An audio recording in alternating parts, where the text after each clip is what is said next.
കഥ ഭർത്താവ് ഭാഗം 31.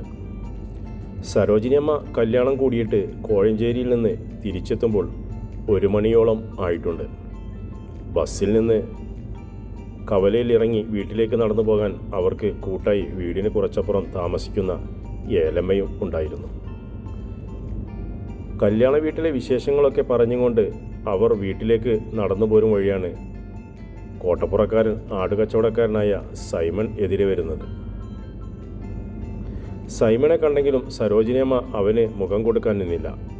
ഒരുപാട് തവണയായി അവരോട് വന്ന് പൂവാലിക്ക് വില പറഞ്ഞിട്ടുള്ളവനാണ് സൈമൺ. താൻ അതിനെ വളർത്താനാണ് ഉദ്ദേശിക്കുന്നതെന്നും ഇപ്പോഴൊന്നും കൊടുക്കാൻ തീരുമാനിച്ചിട്ടില്ലെന്നും സരോജിനിയമ്മ പറഞ്ഞെങ്കിലും പശുവിൻ്റെ അകിടും ആകാരവടിവും കണ്ട് മോഹവിലയുമായി സൈമൺ ഏറെ തവണ അവരെ സമീപിച്ചിട്ടുള്ളതാണ്. ഇപ്പോഴിപ്പോൾ ആ ആവശ്യവും പറഞ്ഞ് സൈമൺ വന്നാൽ അവർ ദേഷ്യപ്പെട്ടു സംസാരിച്ചു വിടുകയാണ് പതിവ്. സരോജിനിയമ്മ തന്നെ കണ്ട് മുഖം തിരിച്ചു പോകാനാണ് ഉദ്ദേശമെന്ന് കണ്ടപ്പോൾ സൈമൺ അവർക്ക് മുമ്പിലേക്ക് കയറി നിന്നു. എന്നാലും നിങ്ങൾ ഈ ചെയ്തത് വലിയ കൊലച്ചതിയായി പോയല്ലോ സരോജിനി ചേച്ചി. ഇതിനൊക്കെ മനുഷ്യപ്പറ്റില്ലെന്ന് വേണം പറയാൻ. ഞാൻ എന്തോരം തവണ നിങ്ങളുടെ പിന്നാലെ നടന്നതാ ചേച്ചി ആ പയ്യന് വേണ്ടി. അതിനുവേണ്ടി ഞാൻ അലഞ്ഞിട്ടുള്ളതിനും കേണിട്ടുള്ളതിനും പുല്ല് വിലയെങ്കിലും നിങ്ങൾ തന്നിരുന്നെങ്കിൽ എന്നോടിങ്ങനെ കാണിക്കുമായിരുന്നോ? ദിവസവും വെയിലും കൊണ്ട് 1-2 പഞ്ചായത്തുകൾ മുഴുവൻ ഞാൻ കാൽനടയായി അലയുന്നത് ഒരു കച്ചവടം നടന്നാൽ എന്തെങ്കിലും കിട്ടിപ്പോകുമെന്ന് കരുതിയിട്ടല്ലേ?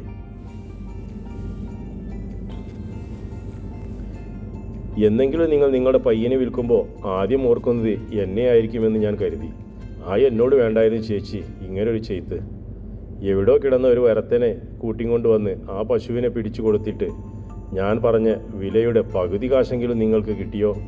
പോട്ടെ, കൊടുക്കും മുമ്പ് ഞാനതിനെ വിൽക്കാൻ പോവാടാ സൈമ, നിനക്ക് വേണമെങ്കിൽ നോക്കടാ എന്നൊന്ന് എന്നെ വിളിച്ച് പറയാൻ നിങ്ങൾക്ക് തോന്നിയില്ലല്ലോ. എന്നാലും നിങ്ങൾക്ക് എങ്ങനെ തോന്നി സരോജിനി ചേച്ചി? മാസം തികഞ്ഞു നിൽക്കുന്ന അതിനെ പിടിച്ച് ഒരു ഇറച്ചി കച്ചവടക്കാരന് വിൽക്കാൻ?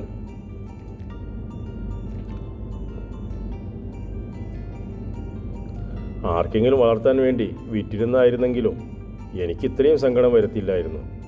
ഇത് എന്നെ നോക്കി നിർത്തിക്കൊണ്ടല്ലേ നിങ്ങൾ ആ ഇറച്ചി കച്ചവട നടത്തിപ്പുകാരന് കയറയച്ചു പശുവിനെ കൊടുത്തത്? സൈമന്റെ വാക്കുകളിൽ അവരോടുള്ള പരിഭവം നിറഞ്ഞു നിന്നു. നീ എന്തുവാ സൈമ ഈ പറയുന്നത്? ആര് പശുവിനെ കൊടുത്തെന്നാ? നീ എന്നോട് തന്നെയാണോ ഇത് പറഞ്ഞത്? സരോജിനിയമ്മയ്ക്ക് അവൻ പറയുന്നതെന്ന് പിടികിട്ടിയില്ല.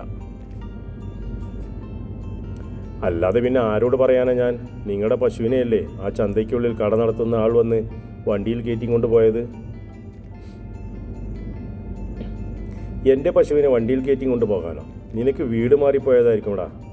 ഞാൻ വീട്ടിൽ നിന്നിറങ്ങുമ്പോഴും എൻ്റെ പൂവാലി മുറ്റത്ത് നിൽപ്പുണ്ടല്ലോ. അവൾക്കുള്ള കാടിയും പുല്ലും വൈക്കോലും ഒക്കെ കൊടുത്തിട്ടല്ലേ ഞാൻ കല്യാണത്തിന് പോയത്. സരോജിനിയമ്മയ്ക്ക് സൈമൺ പറഞ്ഞത് വിശ്വസിക്കാനേ കഴിഞ്ഞില്ല.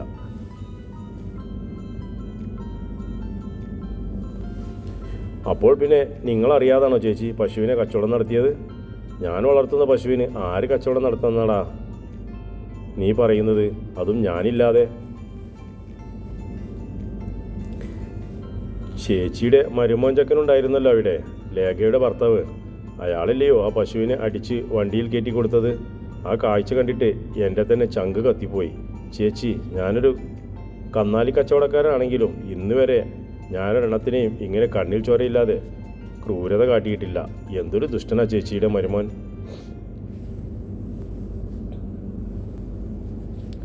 ദൈവമേ, നേരാണോടാ സൈമ നീ പറയുന്നത്?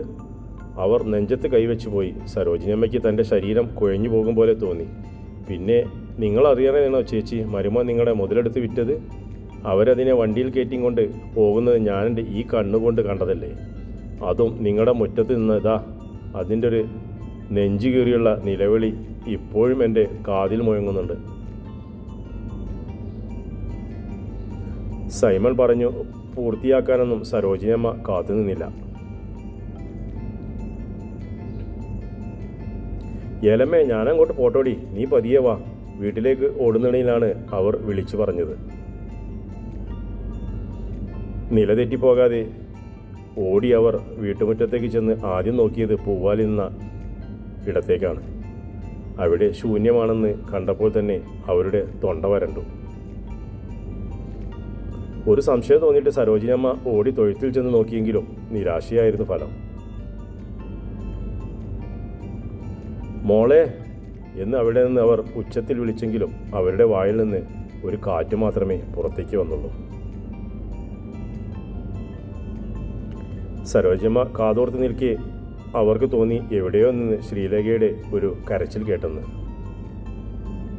അവർ ധൃതിയിൽ മുൻവശത്തെ മുറിയിലേക്ക് കാൽ വയ്ക്കുമ്പോൾ കാണുന്ന കാഴ്ച ശ്യാംസുന്ദർ ശ്രീലേഖയെ ഇടതുകാൽ കൊണ്ട് തൊഴിച്ചു മാറ്റുന്നതാണ്.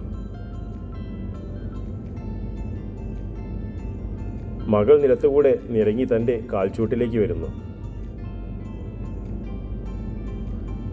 അയ്യോ, എൻ്റെ കുഞ്ഞിനെയൊന്നും ചെയ്യലടാ ദുഷ്ട. സരോജിനിയമ്മ കുനിഞ്ഞ് ശ്രീലേഖയെ പിടിച്ചെണീപ്പിച്ചു. എന്താ മോളെ ഇത്? ഇവനെന്തിനാ നിന്നെ ഇട്ട് ചവിട്ടിക്കൂട്ടുന്നത്? നിനക്ക് വല്ലതും പറ്റിയോ മോളെ? അവർ ശ്രീലേഖയുടെ കയ്യും മുഖവുമൊക്കെ നോക്കിയ ശേഷം ശ്യാംസുന്ദറിൻ്റെ നേർക്ക് തിരിഞ്ഞു. എന്തൊരു ചെയ്താളാ ശ്യാമേ നീ ചെയ്യുന്നത്? നിനക്ക് നാണമില്ലയോടാ ഇത് പോലൊരു പെണ്ണിനെ തല്ലാനും ചവിട്ടാനുമൊക്കെ? അതിനു വേണ്ടി എന്ത് തെറ്റാടാ നിന്നോട് ഇവൾ ചെയ്തത്? സരോജിനിയമ്മ പല്ലുകൾ ഞെറുമി. നിങ്ങളിൽ നിന്ന് പല്ല് കടിച്ചു പൊട്ടിക്കാതെ എന്ത് തോന്നിവാസമോ മോൾ എന്നോട് കാണിച്ചതെന്ന് അങ്ങോട്ട് ചോദിക്കുക. ആരും ആരെയും ചുമ്മാതെ തല്ലുകയും ചവിട്ടുകയും ഒന്നും ചെയ്യില്ലല്ലോ.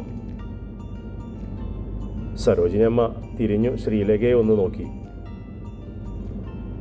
ശ്യാംസുന്ദർ നെഞ്ചിൽ തള്ളി നിലത്തേക്കിട്ടപ്പോൾ തറയിൽ ഇടിച്ച് കൈമുട്ടിന് വേദന തോന്നിയിട്ട് അവൾ മറുകൈ കൊണ്ട് പൊതിഞ്ഞു പിടിച്ച് നിൽക്കുകയായിരുന്നു.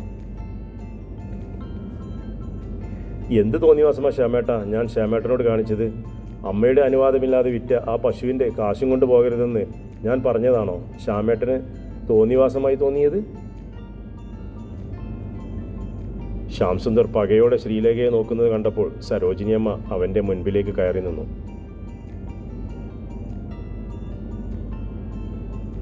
നീ അവളെ ഇങ്ങനെ നോക്കി പേടിപ്പിക്കേണ്ട കാര്യമൊന്നുമില്ല. ഞാൻ വളർത്തിയ പശുവിനെ വിൽക്കുമ്പോൾ അതെന്നോട് പറയണമെന്നല്ലേ അവൾ പറഞ്ഞതുള്ളൂ. അതിൽ എന്താടാ തെറ്റ്? ഈ വീട്ടിൽ ആർക്കെങ്കിലും പെട്ടെന്നൊരാവശ്യം വരുമ്പോൾ കൊടുത്ത് കാശ് വാങ്ങിക്കാമല്ലോ എന്ന് കരുതിയാ ഞാൻ അതിനെ വളർത്തിയത്. ആ ഞാൻ പോലും അറിയാതെ ഏതോ ഒരുത്തനെ കൊണ്ടുവന്ന് അതിനെ കച്ചവടം ചെയ്തതാണോടാ നിൻ്റെ ശരി? അതിന് ലേഖ ചോദ്യം ചെയ്തെങ്കിൽ അതിനവൾക്ക് അവകാശമുണ്ടായിട്ടല്ലേ?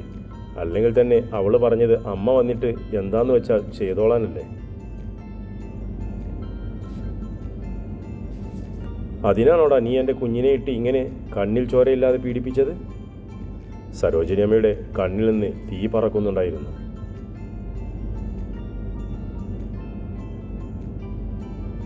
ഞാൻ പീഡിപ്പിച്ചെങ്കിൽ അതെൻ്റെ ഭാര്യയെയാ.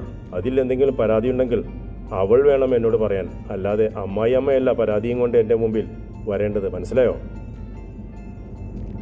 മനസ്സിലായടാ, നന്നായിട്ട് മനസ്സിലായി. അത് പക്ഷേ ഇപ്പോഴാണെന്ന് മാത്രം. ഞാൻ പീഡിപ്പിച്ചിട്ടുണ്ടെങ്കിൽ അത് എൻ്റെ ഭാര്യയാ പോലും. സ്വന്തം ഭാര്യയെ, അതും ഒരു പെണ്ണിനെ തല്ലുകയും ചവിട്ടുകയും ചെയ്തിട്ട് നിന്ന് എത്ര ഉളുപ്പില്ലാതാ പറയുന്നത്. അതിന് പരാതിയുണ്ടെങ്കിൽ വന്ന് നേരിട്ട് പറഞ്ഞോളാൻ. നിന്റെ ഭാര്യയാകുന്നതിന് മുമ്പ് അവളെൻ്റെ മോളായിരുന്നടാ. ഇപ്പോഴും അവളെൻ്റെ മോളാ. പിന്നെയുള്ളൂ നിന്റെ ഭാര്യ. സരോജിനിയമ്മയ്ക്ക് അതിന് മറുപടി നൽകാതെ ശ്യാംസുന്ദർ പുറത്തേക്ക് പോകാൻ തുടങ്ങുമ്പോൾ ശ്രീലേഖ വീണ്ടും അവന് മുമ്പിൽ കയറി നിന്നു. ശ്യാമേട്ട, അമ്മയുടെ പൈസ കൊടുത്തിട്ട് പോ ശ്യാമേട്ട. അതുകൊണ്ട് അമ്മയ്ക്ക് ഒരുപാട് കാര്യങ്ങൾ നടത്താനുള്ളതാ. കൊണ്ടുപോകല്ലേ അത്? വേണ്ട മോളെ, നീ മാറി നിൽക്ക്. കൊണ്ടുപോക്കോട്ടെ അത്. അതിനു വേണ്ടിയല്ലേ അവനീ പാതകമെല്ലാം കാണിച്ചു കൂട്ടിയത്. തടയേണ്ട. കൊണ്ടുപോയി എന്താന്ന് വെച്ചാൽ ചെയ്തോട്ടെ.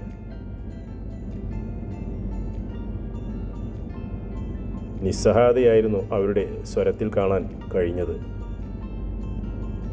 കണ്ടല്ലോടി, നിന്റെ അമ്മയാ പറഞ്ഞത് അവർക്ക് ഈ കാശ് വേണ്ടെന്ന്. നിന്റെ അമ്മയ്ക്ക് വിവരമുണ്ട്. അവർക്കറിയാം ഇത് ഞാൻ കൊണ്ടുപോയാലും ഇതിന് ഇരട്ടിക്കിരട്ടി എൻ്റെ കയ്യിൽ നിന്ന് ഊറ്റിപ്പിഴിഞ്ഞെടുക്കാൻ പറ്റുമെന്ന്. അതുകൊണ്ട് നീ ഒരു കാര്യം ചെയ്യ്. ഐശ്വര്യമായിട്ട് വഴിന്ന് മാറി നിൽക്ക്. എനിക്ക് പോകണം. അവൻ അവളുടെ വലതുഭുജത്തിൽ പിടിച്ച് മാറ്റി നിർത്താൻ നോക്കിയെങ്കിലും അവൾ വഴങ്ങിയില്ല. അവൾക്കറിയാം തൻ്റെ ഭർത്താവിൻ്റെ കയ്യിൽ പെട്ടുപോയ അതൊരു വലിയ തുകയാണെന്ന്. അത് കൈവിട്ടു പോയാൽ പോയതാണെന്നും ഓരോ പൈസയുടെയും മൂല്യമറിയാവുന്ന അവൾക്ക് അതുകൊണ്ട് തന്നെ അങ്ങ് കണ്ണടയ്ക്കാൻ കഴിയുമായിരുന്നില്ല.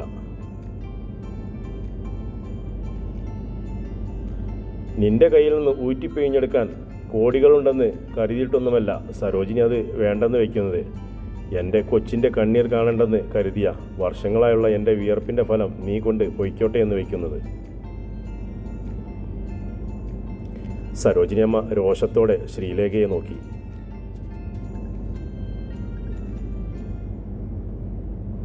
മാറി നിൽക്കാൻ എന്നോടല്ലടി പറഞ്ഞത്? അത് കൊണ്ടുപോയി എന്തോന്ന് വെച്ചാൽ ചെയ്യട്ടെ. ആ പശു ഇവിടെ നിൽക്കുന്നതായിരുന്നല്ലോ അവന് ഇഷ്ടക്കേട്. ഇനി അതിനെ ചൊല്ലി ഒരു വാക്ക് തർക്കം ഈ വീട്ടിൽ ഉണ്ടാകാതിരുന്നാൽ മതി. അമ്മ അപ്പറഞ്ഞത് ന്യായം. പക്ഷേ മോൾക്ക് വേണ്ടി മാടവനയിലെ സരോജിനിയമ്മ പലതും വേണ്ടെന്ന് വയ്ക്കുമെന്ന് എനിക്ക് നന്നായി അറിയാവുന്നതാ. ഞാൻ അത് മനസ്സിലാക്കിയിട്ടില്ലെന്നൊന്നും അമ്മയും മോളും കരുതിയേക്കരുത്, കേട്ടല്ലോ.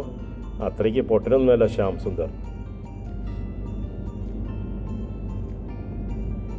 അവൻ അമ്മയും മകളെയും മാറി മാറി നോക്കി. അവൻ്റെ സംസാരത്തിൽ ശ്രീലേഖയ്ക്ക് എന്തോ ഒരു പന്തികേട് തോന്നി. സർവരോടും പുച്ഛമുള്ള ഒരു ഭാവമാണ് അവൾക്ക് ശ്യാമിൻ്റെ മുഖത്ത് കാണാൻ കഴിഞ്ഞത്. നിങ്ങൾ വിയർപ്പിക്കുണ്ടാക്കിയ ഈ കാശ് ശ്യാം സുന്ദർ എടുത്തിട്ടുണ്ടെങ്കിൽ അത് ശ്യാമിന് അവകാശപ്പെട്ടതാണെന്ന് തന്നെ രണ്ടുപേരും കൂട്ടിക്കോ.